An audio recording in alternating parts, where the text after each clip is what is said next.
Okay. నిన్న ఆహ్, ఆర్య సమాజం వరకు చెప్పుకున్నాం మామూలుగా. ఆర్య సమాజ స్థాపన 1875 హైలైట్స్ చెప్పాను. తర్వాత హ్మ్, వేదాల ఆధిక్యత గురించి చెప్పాను. 'సత్యార్థ ప్రకాష్' అనే బుక్కు దయానంద సరస్వతి రాసిన ఫేమస్ బుక్ అని చెప్పాను. అది ఆర్య సమాజ సిద్ధాంతాలకి మూలం ఆ పుస్తకం. తర్వాత 'శుద్ధి ఉద్యమం' అనేది ఒక ఫేమస్ అంటే popular movement started by Dayananda Saraswati. అంటే ఆల్రెడీ వేరే మతంలోకి కన్వర్ట్ అయిపోయిన వాళ్ళని తిరిగి మళ్ళీ హిందూ మతంలో తీసుకోవడం దాని ప్రధాన ఉద్దేశ్యం. ఇక తరువాత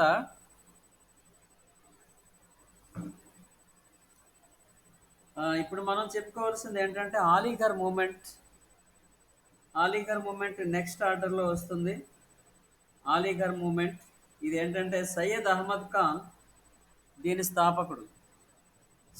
సర్ సయ్యద్ అహ్మద్ ఖాన్ దీని స్థాపకుడు. సయ్యద్ అహ్మద్ ఖాన్ గురించి మీకు కొన్ని రిఫరెన్స్ ఇచ్చాను. ఏంటది?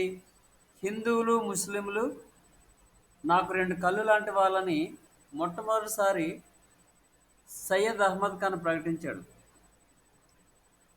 హిందువులు ముస్లింలు నాకు రెండు కళ్ళు లాంటి వాళ్ళు అని అన్నది ఎవరు అని మీకు వేరే ఎగ్జామ్లో వస్తుంటుంది.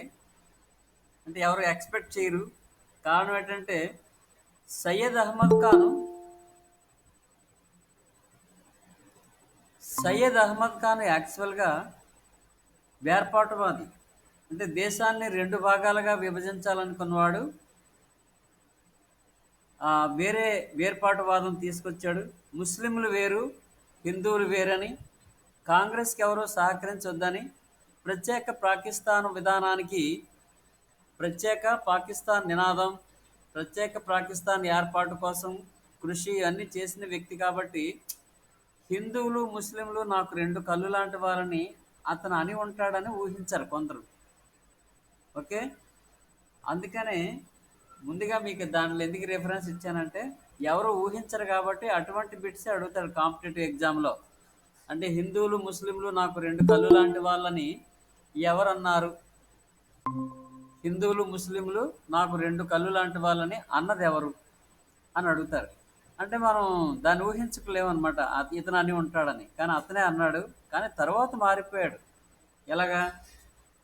ఈ అంటే బ్రిటిష్ వాళ్ళకి తొత్తుగా మారుతాడు.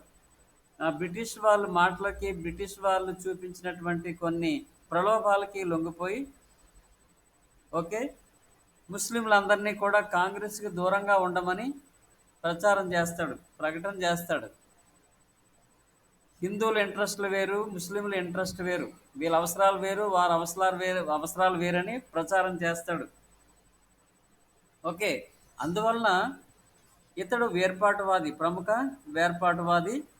అంటే వేరేగా రెండు దేశాలు విడిపోవాలి భారతదేశం అని కోరుకున్నటువంటి వ్యక్తుల్లో ఇతడు ప్రముఖమైన వ్యక్తి అనమాట. ఇతడు ముస్లింలలో సంఘ సంస్కరణ కోసం కృషి చేశాడని గతంలో చెప్పుకున్నాం. ముస్లిం సమాజంలో సంస్కరణ కోసం కృషి చేసిన వ్యక్తి సర్ సయ్యద్ అహ్మద్ ఖాన్ అని. సర్ సయ్యద్ అహ్మద్ ఖాన్ తహజిబ్ ఉల్ అఖలక్ అనే పత్రిక స్థాపించాడని కూడా చెప్పాను. ఇవన్నీ కూడా మళ్ళీ మీకు రిపీట్ చేస్తున్నాను. ఒకవేళ రాసుకోలేని వాళ్ళు ఉంటే ఒకరిద్దరు రాసుకోండి. ఆల్రెడీ విన్న వాళ్ళు ఎవరైనా ఉంటే ఓహో అవును విన్నాను కదా అని కాస్త మైండ్లో రిపీట్ అవ్వాలి. రిపీట్ అయితే మరింత కాలం ఎక్కువ కాలం గుర్తుంటుంది మామూలుగా. లేకపోతే ఎక్కడో రాసుకున్నాలే అది అక్కడే ఉంటుంది, ఎప్పటికీ బయటికి రాదు. సో అప్పుడప్పుడు తీసి బయటికి చదివి దాన్ని రిపీట్ చేసుకుంటేనే మైండ్లో నిలబడుతుంది. లేకపోతే మరి చేయగలిగింది ఏమీ ఉండదు. ఓకే. ఎనీహౌ తహజిబ్ ఉల్ అఖలక్ అనే పత్రికను స్థాపిస్తాడు.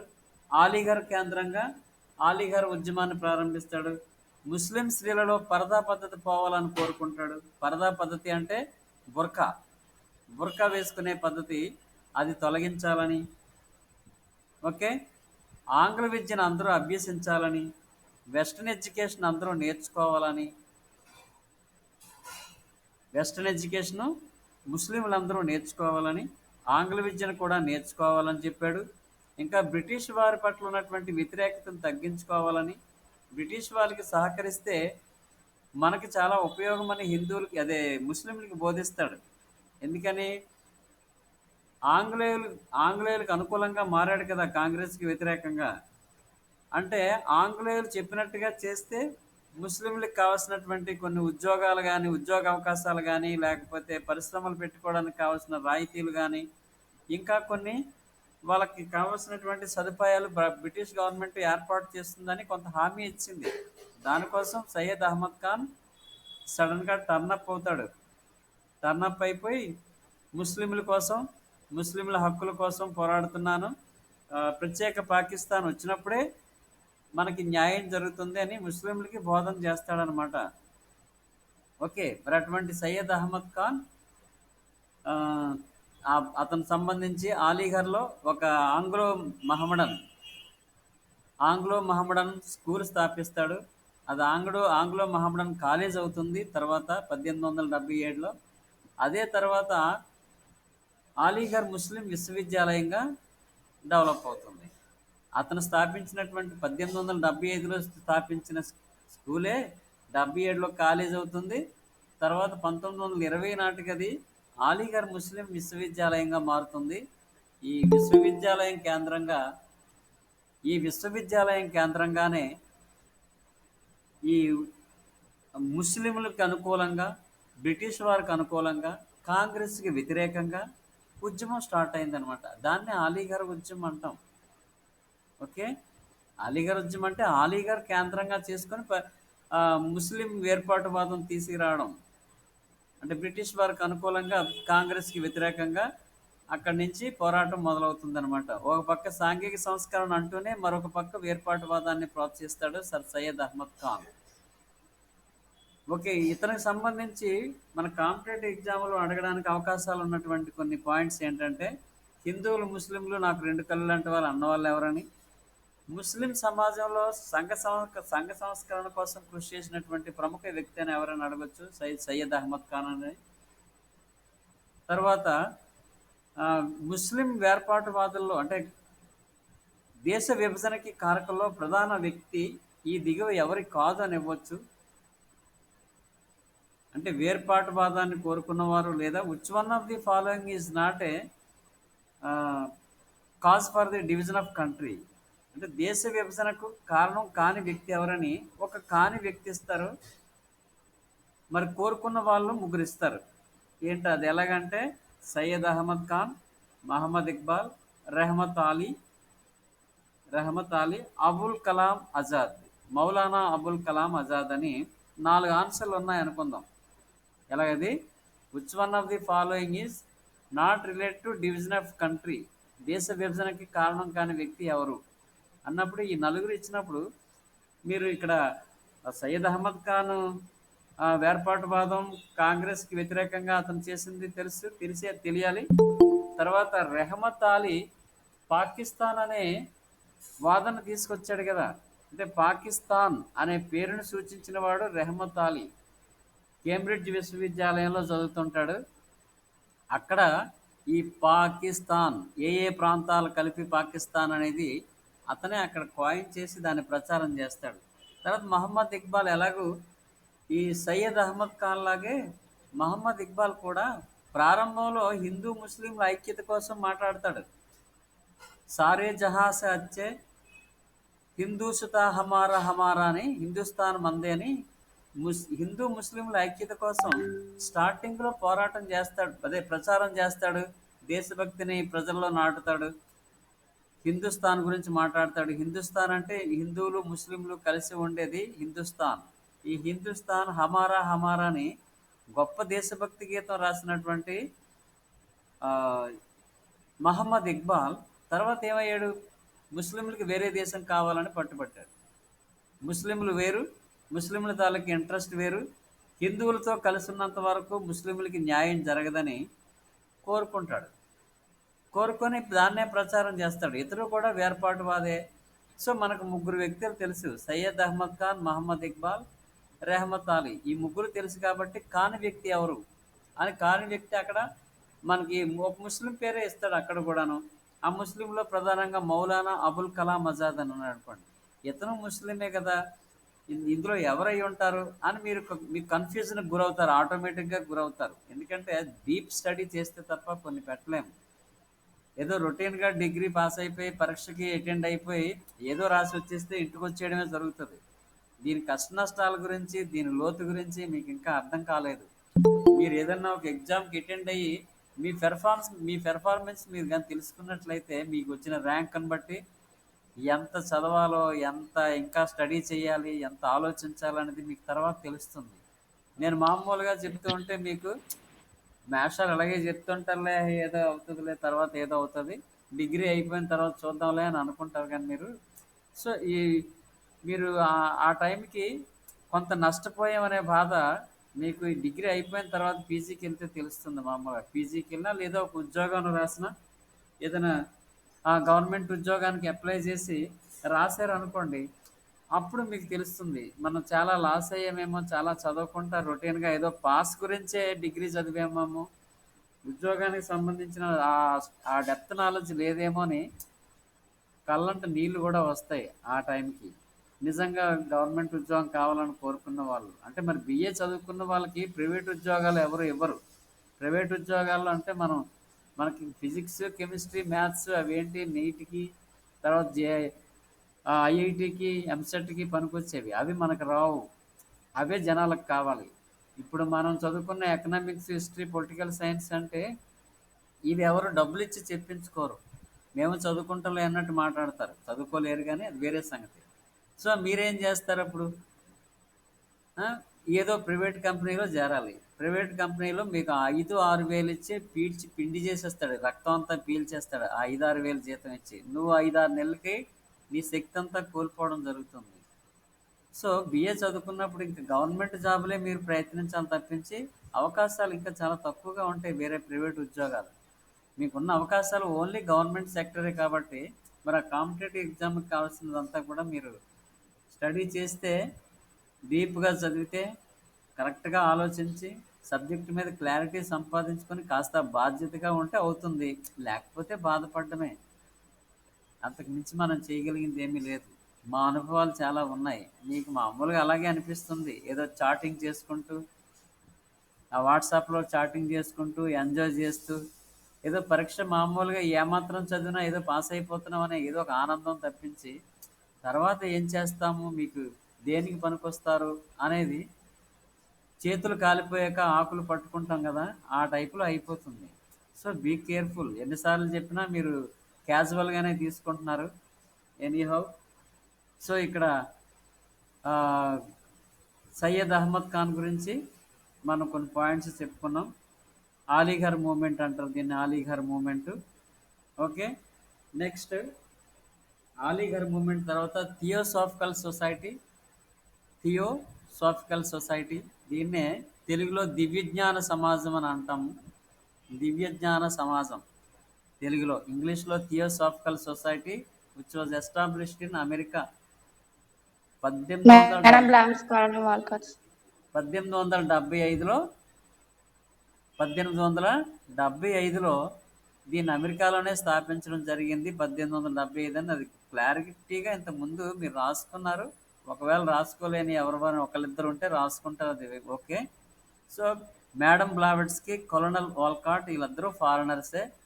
కొలనల్ వాల్కాట్ అమెరికాకి సంబంధించిన వ్యక్తి, మేడం బ్లావెట్స్కి రష్యాకి సంబంధించినటువంటి వ్యక్తి. వీళ్ళిద్దరూ స్థాపించింది థియోసాఫికల్ సొసైటీ.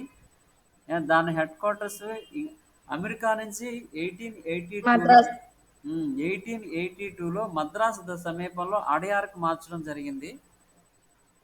మద్రాసు సమీపంలో అడయార్కు మార్చడం జరిగింది. ఎప్పుడు మార్చారు, ఎక్కడికి మార్చారు అనేది వెరీ ఇంపార్టెంట్. ఎప్పుడు మార్చారు, ఎక్కడికి మార్చారు? 1882 అడయార్కు మార్చారు. So after the death of Colonel Olcott and Madam Blavatsky, Annie Besant took over the presidentship of Theosophical Society. Annie Besant సారథ్య బాధ్యతలు తీసుకుంటుంది 1907లో. 1907లో Annie Besant took over the responsibility of Theosophical Society, దివ్యజ్ఞాన సమాజ బాధ్యతలు తీసుకుంటుంది. Then she became very popular in the in the movement of Theosophical Society. ఎలా అంటే కలోనల్ వాల్కాట్, మేడం బ్లావెట్స్కి వీళ్ళు ప్రచారం చేసిన కాలంలో ఈ సంస్థ అనేది ఎక్కువగా పాపులర్ కాలేదు. ఇది యాక్చువల్గా ఒక రివైవలిస్ట్ మూమెంట్ ఇది. అంటే మీకు కాంపిటేటివ్లో ఇక్కడ ఇంకొక విషయం చెప్తాను. అంటే రివైవలిస్ట్ మూమెంట్స్ ఏవి, which one of the following is not a revivalist movement అని రివైవలిస్ట్ మూమెంట్స్ని ఇచ్చి మిగతావి కాంతిస్తారు. మీకు ఏది రివైవలిస్ట్? రివైవలిస్ట్ అంటే అంటే ప్రాచీన వైభవాన్ని తిరిగి పునరుద్ధరించాలని కోరుకునే వాళ్ళు రివైవలిస్ట్ మూమెంట్స్ అంటారు. రివైవలిస్ట్ అంటే గతంలో అంటే వేదకాలం నాటి ఆ సంస్కృతి, వేదకాలం నాటి వేదాల గొప్పతనం కానీ లేదా ఉపనిషత్తుల గొప్పతనం కానీ అవన్నీ కూడా మళ్ళీ ఆధునిక యుగంలో కూడా పునరుద్ధరించాలని కోరుకుంటే అదే రివైవలిస్ట్ మూమెంట్. రివైవల్ అంటే ఎప్పుడో గతంలో ఉన్న వైభవాన్ని తిరిగి మళ్ళీ పునరుద్ధరించాలని కోరుకోవడం రివైవలిస్ట్ మూమెంట్ అంటారు. అర్థమైందా రివైవలిస్ట్ అంటే? మరి ఇది రివైవలిస్ట్ మూమెంట్.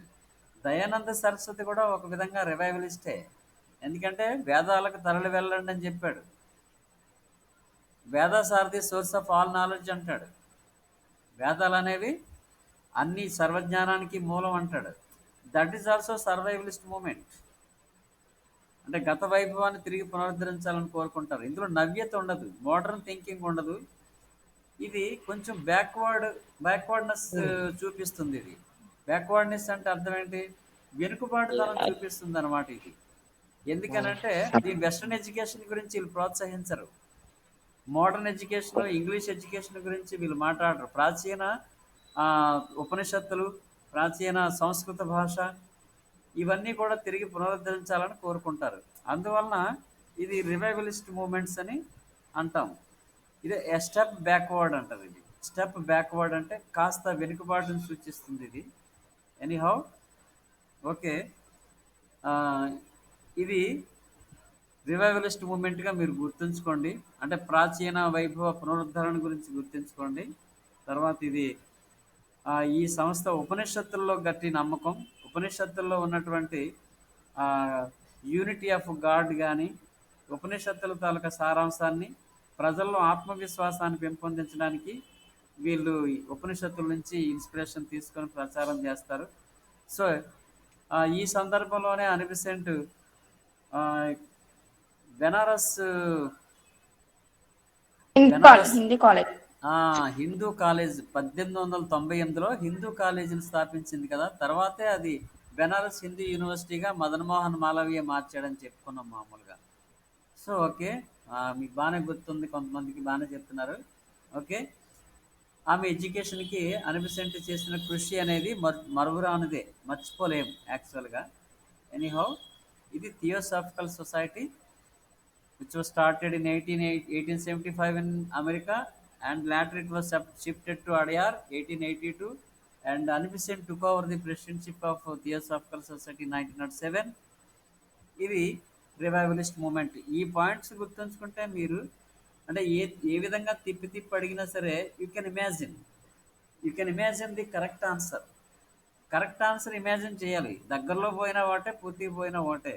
ఇప్పుడు ఒక బిట్ ఆన్సర్ మనం మార్పు కోల్పోయామంటే జస్ట్ ఒకటి రెండు ఇదా అని అనుకుని ఒక్క దగ్గర నేను రాసాను. అది యాక్చువల్గా అయితే నాకు తెలుసు, కానీ సియా అనుకుని దీంట్లో తప్పు పెట్టిస్తాను అంటే ఎలాగైతేనేంటి 4 తెలియకుండా తప్పు పెట్టిస్తున్నా ఒకటే, జస్ట్ రెండిట్లో తడబడి తప్పు పెట్టినా ఒకటే. అందువలన దాని మీద క్లారిటీ ఉంటేనే మార్క్ వస్తుంది, క్లారిటీ లేకపోతే మార్క్ రాదు. ఓకే, ఇది theosophical society.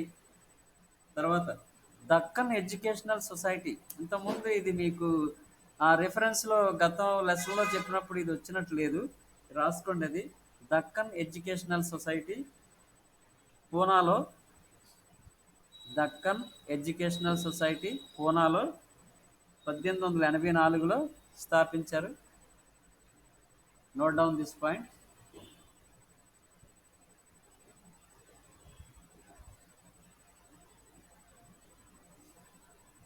Deccan Educational Society 1884 పూనాలో స్థాపించడం జరిగింది.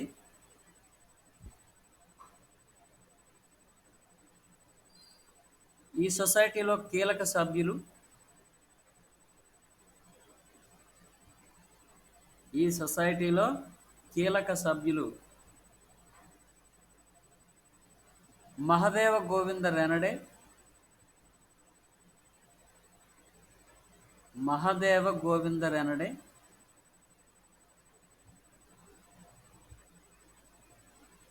GG Agarkar, GG ఆగార్కర్.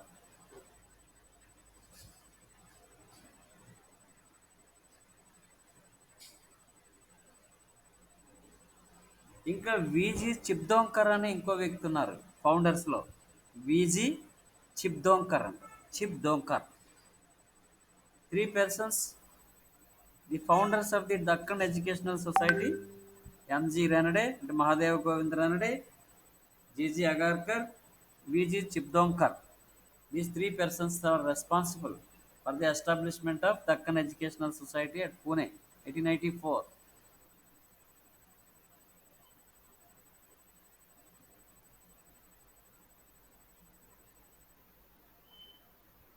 రాయండి.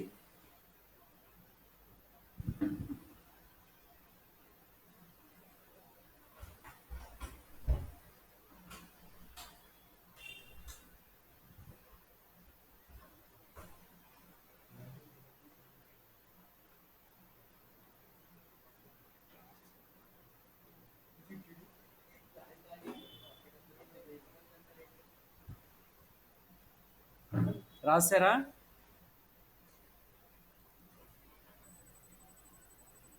ఓకే. దక్కన్ ఎడ్యుకేషనల్ సొసైటీ రాసుంటారు మీరు. M G Ranade, G G Agarkar, V G చిప్దోంకర్.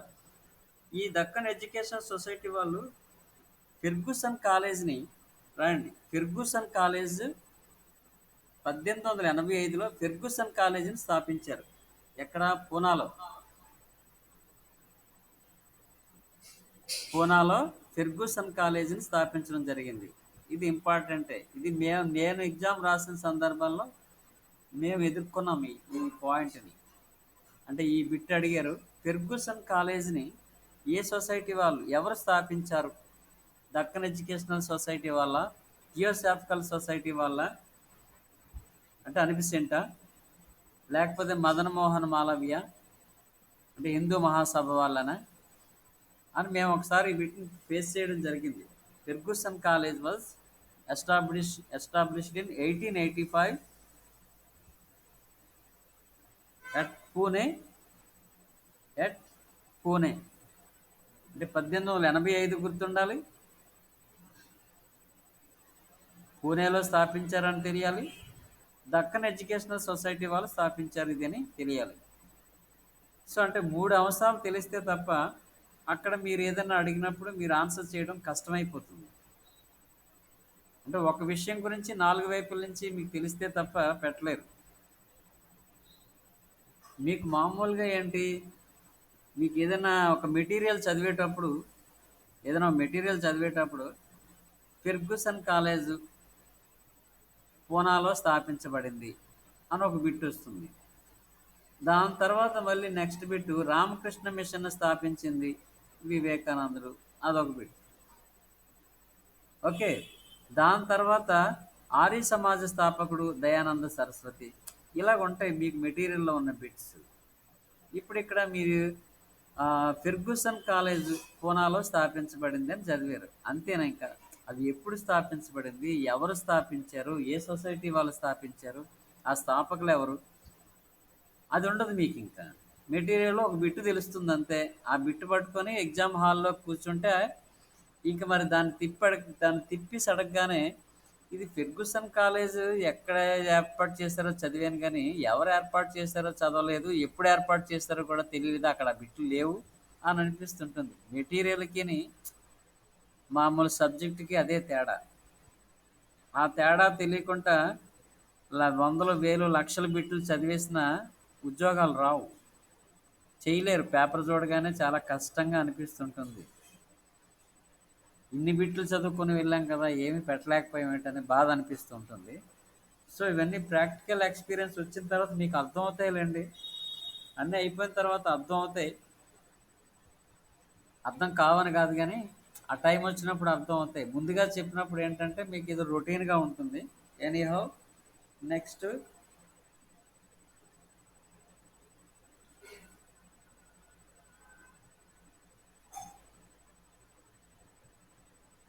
Ramakrishna mission founded in Bengal. Ramakrishna mission బెంగాల్లో స్థాపించింది ఎవరు? రామకృష్ణ వివేకానంద్.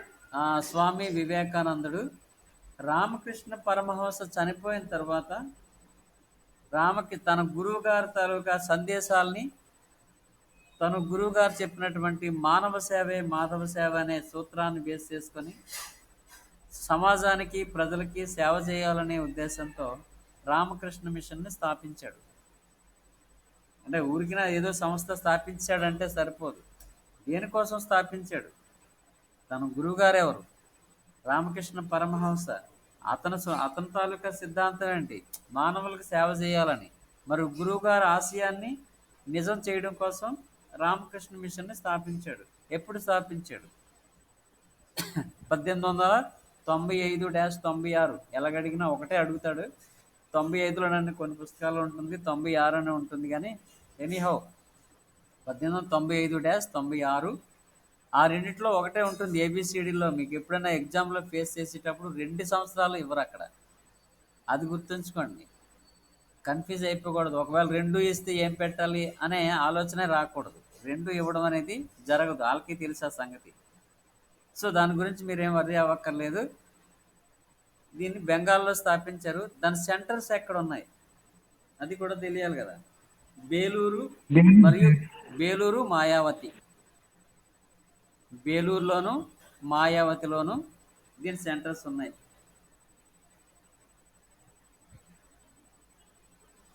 వివేకానందుడికి ఇంకొక పేరు ఉంది, అది ఎవరికైనా తెలుసా? నరేంద్ర సార్. నరేంద్రనాథ్ దత్. నరేంద్రనాథ్ దత్ ఇంకొక పేరు.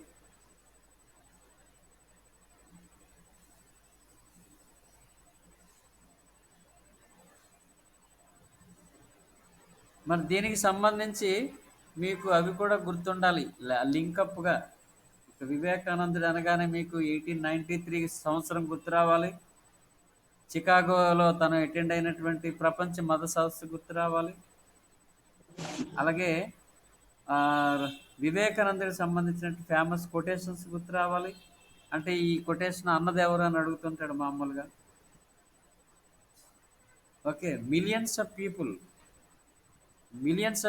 మిలియన్ అంటేనే 10 లక్షలు. మిలియన్స్ ఆఫ్ పీపుల్ నిరక్షరాస్యులుగా ఆకలితో అలమటిస్తూ ఉంటే దానికి కారకులైన వాళ్ళు ఇప్పుడు అనుభవిస్తున్న బాగా డబ్బున్న వాళ్ళు, విద్యావంతులే. వీళ్ళందరినీ దేశద్రోహులుగానే చూస్తానంటాడు. అంటే లక్షలాది మంది పేదరికంలోనూ నిరక్షరాస్యతలోనూ ఉంటే వాళ్ళు కట్టిన పన్నులతోటి వాళ్ళ వలన డెవలప్ అయినటువంటి మిగతా ఉన్నత వర్గాల వారు అందరూ కూడా ద్రోహులే. అందువలన వాళ్ళని పైకి తీసుకురావాలి అంటాడు. సో ఫేమస్ కొటేషన్లు ఉన్నాయి వివేకానందుడికి సంబంధించి. యూత్ని మేల్కొలుపుతాడు. యూత్లో యువరక్తాన్ని గురించి చెప్తాడు. ముసలితనం వద్దంటాడు, సోమరితనం కూడదంటాడు. చాలా ఉన్నాయి. సరే, ఇది మళ్ళీ ముందుకు ఎలాగ వెళ్తూ ఉంటే ఇక్కడ ఆగిపోద్ది. తర్వాత భారత ధర్మ మహామండల, అది రాసుకోండి. భారత ధర్మ మహామండల బెనారస్లో 1902లో స్థాపించబడింది. భారత ధర్మ మహామండల.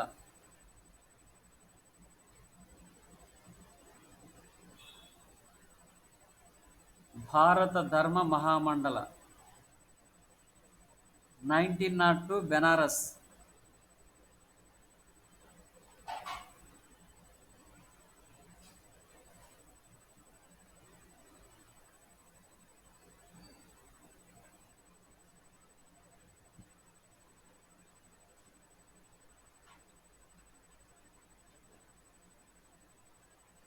రాసుకున్నారా? 1902 బెనారస్. నెక్స్ట్ దాని స్థాపకులు రాసుకోండి. భారత ధర్మ మహామండల స్థాపకులు మదన మోహన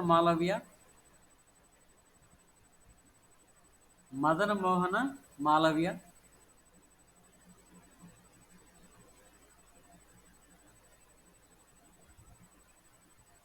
దీన దయాళ్ శర్మ, దీన దయాళ్ శర్మ,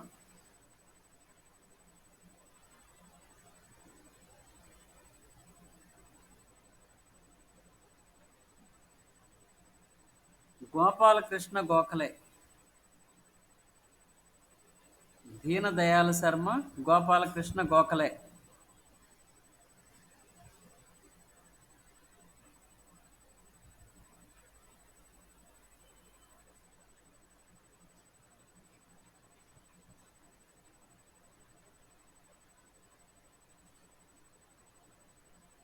సో వీళ్ళల్లో మదన్ మోహన్ మాలవ్య గురించి ఏం తెలుసు మామూలుగా మీకు?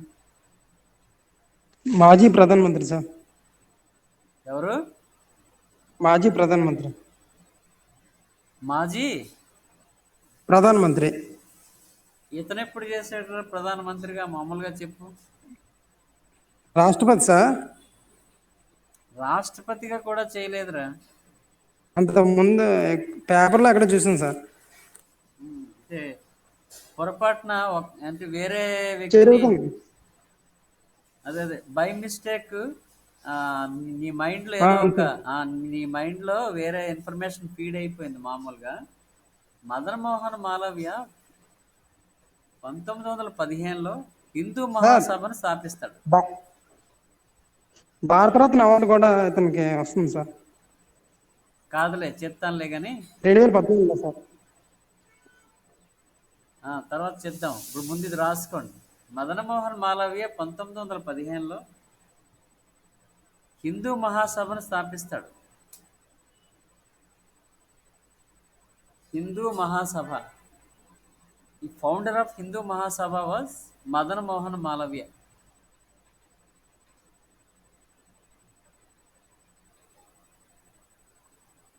ఇతడు రెండో రౌండ్ టేబుల్ సమావేశానికి గాంధీతో పాటు లండన్ వెళ్తాడు. సరోజినీ నాయుడు, మదన్ మోహన్ మాలవ్య కూడా వెళ్తారు గాంధీతో పాటు.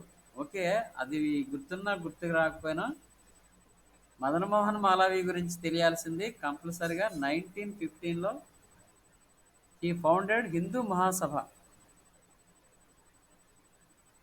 అసలు ఇతను మదన్ మోహన్ మాలవ్య ఎవరు ఈ మామూలుగా అంటే ఇండిపెండెన్స్ మూమెంట్లో, ఫ్రీడమ్ మూమెంట్లో ఇతని పాత్ర. ఇతను హిందూ సనాతన ధర్మవాది. అంటే అక్కడ ముస్లిం లాగే హిందువులు బ్రిటిష్ వారికి వ్యతిరేకంగా అవ్వద్దు, బ్రిటిష్ వారికి అనుకూలంగా ఉండడం వల్ల భారతీయ సమాజంలో ఉన్నటువంటి హిందువులకి ఉద్యోగ అవకాశాలు వస్తాయి, హిందూ జమీందారులకి లేకపోతే హిందూ పారిశ్రామికవేత్తలకి లైసెన్స్లు అవి ఇస్తారు, మనం పరిశ్రమలు పెట్టుకోవచ్చు, రాయితీలు ఇస్తుంది గవర్నమెంట్, అందువలన బ్రిటిష్ గవర్నమెంట్కి వ్యతిరేకంగా వెళ్ళొద్దు అని హిందువులకి బోధిస్తాడు. ముస్లిం లీగు అక్కడ వాళ్ళు ఎలా చేస్తున్నారు మరి? ముస్లిం లీగ్ ఏం చెప్తుంది? ముస్లిం లీగు అందులో ఉన్నటువంటి మహమ్మద్ అలీ జిన్నా లేకపోతే సయ్యద్ అహ్మద్ ఖాన్ వీళ్ళు ఏం చెప్తున్నారు? బ్రిటిష్ వారికి అనుకూలంగా ఉంటే ఉద్యోగ అవకాశాలు పెరుగుతాయి, వాళ్ళకి ఇంకా రాయితీలు వస్తాయని, ఇంకా అభివృద్ధి చెందడానికి గవర్నమెంట్ సహకరిస్తుందని వాళ్ళు అలా చేస్తున్నారు. వాళ్ళకు పోటీగా మదన్ మోహన్ మాలవ్య లాంటి వాళ్ళు హిందూ మహాసభను ఏర్పాటు చేసి వీళ్ళు బ్రిటిష్ వాళ్ళకి సహకరించడం వల్ల హిందువులకి లాభం అని చెప్పి వీళ్ళు ఆ విధంగా పోరాటం చేస్తారు. సో అది కూడా తెలియాలి. ఇప్పుడు ప్యూర్లీ ఇండియన్ నేషనల్ కాంగ్రెస్ అయితే ప్యూర్లీ ఎగెనెస్ట్ గవర్నమెంట్, గవర్నమెంట్ వ్యతిరేకంగా స్వతంత్రం కోసం ఒక పక్క నుంచి అది పోరాడుతూనే ఉంది. కానీ కొన్ని ఫలితాలు ఇవ్వట్లేదు. ఉద్యమాలు స్టార్ట్ అయ్యాయి, ఉద్యమాలు అణచేసింది గవర్నమెంట్. అంటే వందే మాతరం మూమెంట్ ఆగిపోయింది, తర్వాత హోమ్ రూల్ మూమెంట్ చేశారు, అది కూడా అణచేశారు, ఆగిపోయింది. ఆ తర్వాత సహాయ నిరాకరణోద్యమం అది కూడా ఆగిపోయింది, అర్ధాంతరంగా మధ్యలోనే ఆగిపోయింది. అలాగే ఉప్పు సత్యాగ్రహం దాన్ని కూడా అణచేశారు, అది ఆగిపోయింది. ఇవో పక్క నుంచి ప్రయత్నాలు జరుగుతూనే ఉన్నాయి, కొన్ని మూమెంట్స్ అర్ధాంతరంగా ఆగిపోతూనే ఉన్నాయి. ఒక పక్క నుంచి ఈ హిందూ మహాసభ వాళ్ళు బ్రిటిష్ గవర్నమెంట్కి అనుకూలంగా ఉండడం వల్ల లాభం ఉందని చెప్పి ఆ విధంగా వాళ్ళు రెస్పాన్సివిస్టులు అని అంటారు వీళ్ళని. వీళ్ళు హిందూ సమాజ అభివృద్ధికి, హిందువుల తాలూకా అభివృద్ధి కోసం, హిందువులకి ఉద్యోగ అవకాశాలు రావాలని చెప్పి బ్రిటిష్ గవర్నమెంట్కి అనుకూలంగా ఉండాలని ఇదొక వర్గం ఉంటారన్నమాట వీళ్ళు. దీంట్లో లాలా లజపత్ రాయ్ కూడా చేరుతాడు, ప్రముఖ అతివాది. లేటర్ పీరియడ్లో లాలా లజపత్ రాయ్ కూడా సడన్గా మారిపోయాడు. సో అది ఇంకా మరీ డీప్ అనమాట. అది ఇంకా డీప్గా చదివితే కన్నా ఆ విషయాలు తెలియవు. ఓకే, ఎనీహౌ ఇక్కడ మదన్ మోహన్ మాలవ్య ఆ, హిందూ మహాసభ ఏర్పాటు చేసి is not against the British government. తర్వాత 1916లో మదన్ మోహన్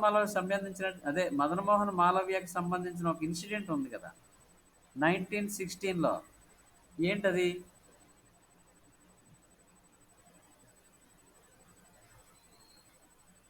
1916కి సంబంధించి మదన్ మోహన్ మాలవ్యకి ఒక ఇన్సిడెంట్ ఉంది.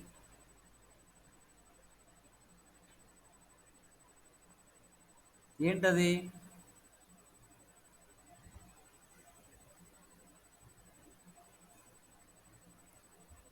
అంటే అనిబిసెంట్ స్థాపించినటువంటి బెనారస్ హిందూ కాలేజీని బెనారస్ హిందూ యూనివర్సిటీగా అప్గ్రేడ్ చేస్తాడు మదన్ మోహన్ మాలవ్య.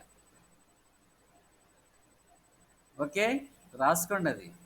అనిబిసెంట్ ప్రారంభించినటువంటి బెనారస్ హిందూ కాలేజీని బెనారస్ హిందూ యూనివర్సిటీగా 1916లో మదన్ మోహన్ మాలవ్య అప్గ్రేడ్ చేశాడు.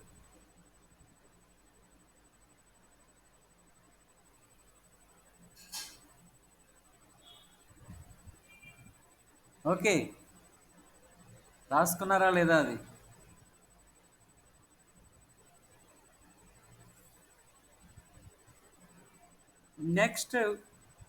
Next organisation, next movement, Servants of India Society.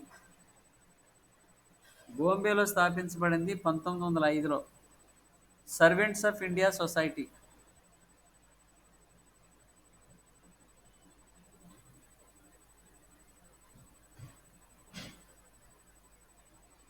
Servants of India society.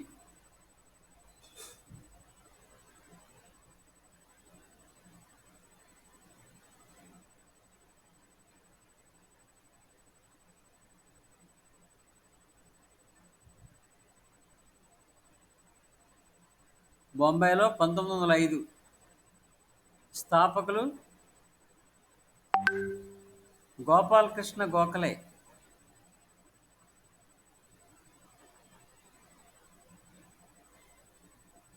Gopalakrishna Gokhale దీని స్థాపకుడు. అంటే సమాజానికి సేవ చేయడానికి సర్వెంట్స్ని తయారు చేయడం, సమాజ సేవ కోసం సర్వెంట్స్ని తయారు చేయడం కోసం, అంటే సర్వెంట్స్కి ఒక ట్రైనింగ్ ఇవ్వడం కోసం, వాళ్ళలో త్యాగభావం, నిస్వార్థం, సేవాభావం పెంపొందించడానికి ఇదొక society. Servants of India society ఇండియాకి సర్వీస్ చేయడం కోసం, సర్వెంట్స్ని తయారు చేయడం కోసం ఇది ఒక సంస్థ. 1905 బై గోపాలకృష్ణ గోఖలే. గోపాలకృష్ణ గోఖలే మితవాదే అతివాదా? అతివాద్ సార్. మితవాది. గోపాలకృష్ణ గోఖలే ప్రముఖ మితవాది. మీకు అతివాదులు అనబోయేటప్పటికి ఎక్కువ మంది లేరు కదా, ముగ్గురే ఉన్నారు. లాల్ బాల్ పాల్ ముగ్గురే కదా. మీరు ఇంకా తెలియచుకోవాలనుకుంటే అరవింద్ ఘోష్ కూడా ప్రారంభంలో అతివాదే, తర్వాత పాలిటిక్స్ నుంచి రిటైర్ అయిపోతాడు. కానీ ఒకవేళ అరవింద్ ఘోష్ ఇచ్చాడు అనుకోండి, అతను అతివాదే, నో డౌట్. కానీ ప్రధానంగా అయితే లాల్ బాల్ పాల్, లాలా లజపత్ రాయ్, బాలగంగాధర్ తిలక్, బిపిన్ చంద్రపాల్, ఈ ముగ్గురు కాకపోతే నీకు ఆటోమేటిక్గా ఈ దిగు వాళ్ళలో మితవాది ఎవరు అని అనేటప్పుడు వీళ్ళు ఈ లాల్ బాల్ పాలు కాకుండా వేరే వ్యక్తిని ఎవరు పెట్టినా అతనే ఆన్సర్ అవుతాడు ఆటోమేటిక్గా. ఈ దిగువ ఇవ్వబడిన వ్యక్తుల్లో మితవాది ఎవరు అని అన్నారు అనుకోండి, మితవాది ఎవరని లాలా లజపత్ రాయ్, బాలగంగాధర్ తిలక్, బిపిన్ చంద్రపాల్, గోపాలకృష్ణ గోఖలే అని ఇచ్చాడు అనుకోండి, ఆటోమేటిక్గా గోపాలకృష్ణ గోఖలే మితవాది అయిపోతాడు. లేదా ఇంకొక ఎవరి పేరు ఇచ్చిన ఫిరోజ్ షా మెహతా ఇచ్చాడు అనుకోండి, అతను మితవాది. సురేంద్రనాథ్ బెనర్జీ ఇచ్చాడు అనుకోండి, అతను ఒక మితవాది. ఓకే, ఆనంద్ మోహన్ బోస్, పి ఆనందాచార్యులు, ఇలా బద్రుద్దీన్ త్యాబ్జీ, మౌలానా అబుల్ కలాం ఆజాద్ అందరూ మితవాదులే. అతివాదులు పర్టికులర్గా మనకు క్లియర్గా ముందే తెలిసిపోతుంది, ముగ్గురు వ్యక్తులు ప్రధానంగా లాల్ బాల్ పాల్ అని. సో అది కన్ఫర్మేషన్గా మైండ్లో ఉంచుకుంటే మీరు ఈజీగా ఎలిమినేట్ చేసేయవచ్చు, ఏ ఆన్సర్ని అయినా సరే బయటికి లాగొచ్చు. ఓకే, తర్వాత పూనా సేవా సదన్ 1909. పూనా సేవా సదన్ అంటే పూనాలోని, మళ్ళీ ప్రత్యేకించి ప్లేస్ గురించి చెప్పక్కర్లేదు, పూనా సేవా సదన్.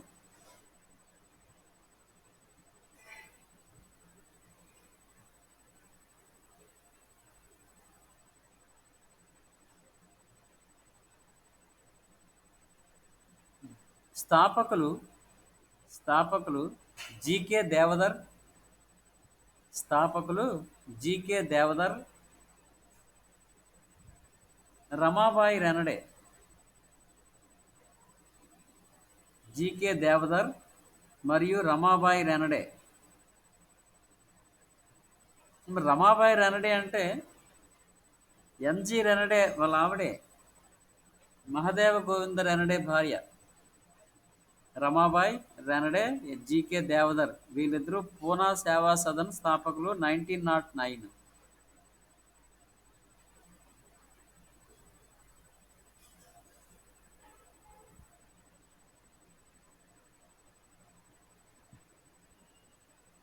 నెక్స్ట్ నిష్కామ కర్మ మఠ్, నిష్కామ కర్మ మఠం.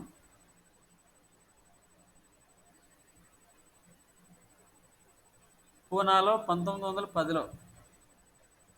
నిష్కామ కర్మ మఠ్ 1910 పూనాలో స్థాపించబడింది.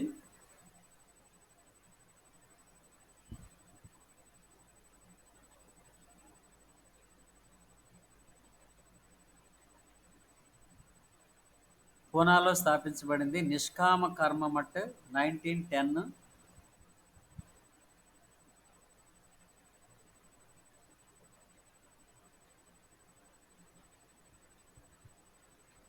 స్థాపకులు డికే కార్వే,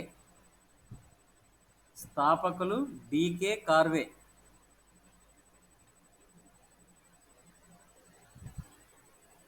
అంటే దోండో కేశవ్ కార్వే అన్నమాట.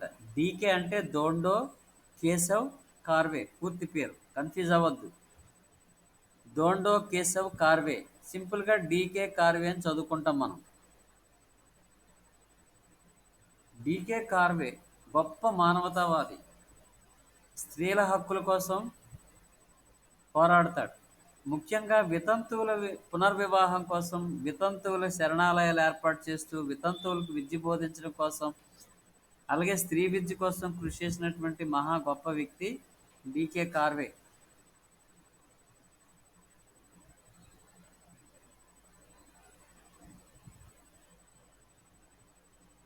ఇతడు పూనాలో 1916లోనే మొట్టమొదటి మహిళా విశ్వవిద్యాలయాన్ని స్థాపిస్తాడు.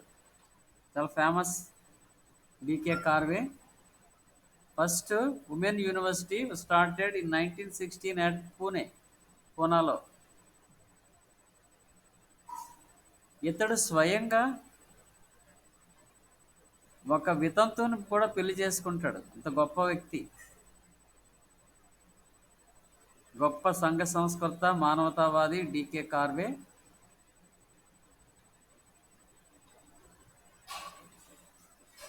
1916లో first women university at Pune ఇతనే స్థాపిస్తాడు. నిష్కామ కర్మ మఠ్ స్థాపకుడు ఈయనే.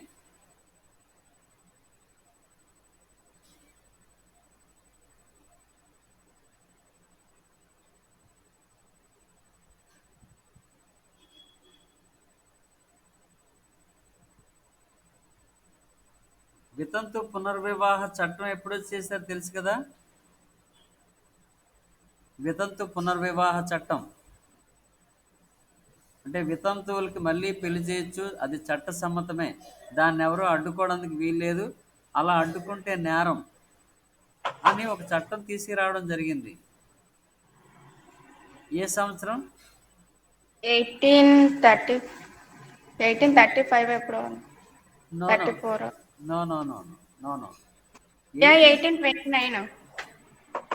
నో. కాదా? మీకు హింట్ ఇస్తాను. డల్హౌసీ కాలంలో, డల్హౌసీ గవర్నర్ జనరల్గా ఉన్న కాలంలో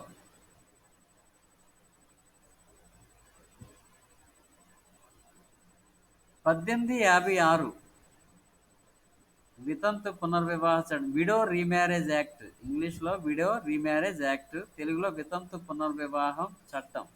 1856 at the time of governor general Dalhousie. ఈ చట్టం కోసం అహర్నిశలు కృషి చేసిన వ్యక్తి పేరు కూడా తెలియాలి కదా.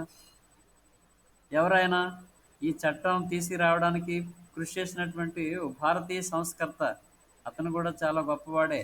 స్త్రీల హక్కుల కోసం అంటే స్త్రీ విద్య కోసం చాలా కష్టపడతాడు. వితంతువులకి మళ్ళీ పెళ్లి చేయడానికి ఎన్నో ఉపన్యాసాలు ఇచ్చి ఊరు వాడ తిరుగుతాడు. నిగర్వి చాలా సింపుల్గా ఉంటాడు. ఎవరైనా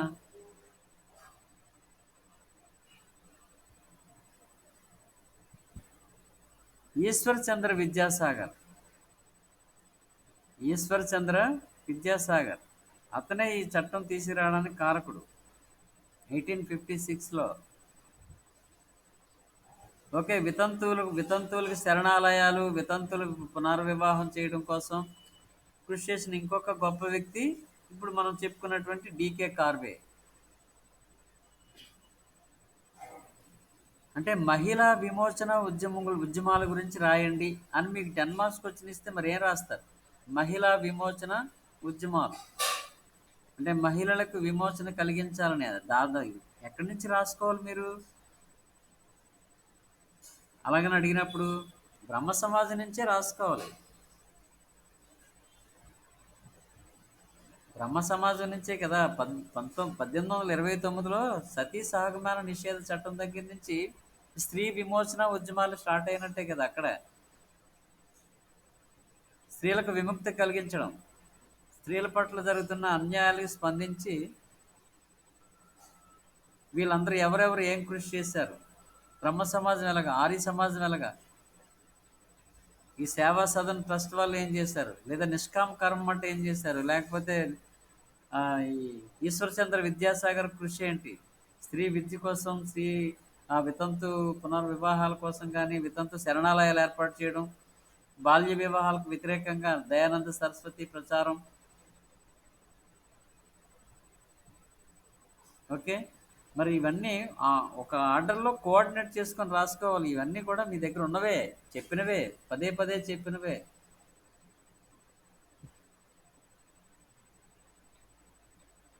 ఓకే, ఎనీహో ఒకసారి మీరు గతంలో చెప్పిన పాయింట్స్ అన్నీ మళ్ళీ నోట్ చేసుకుని ఒకసారి చూడండి.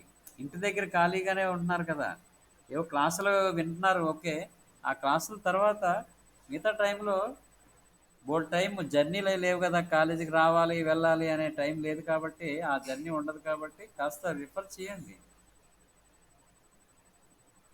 Okay, thank you.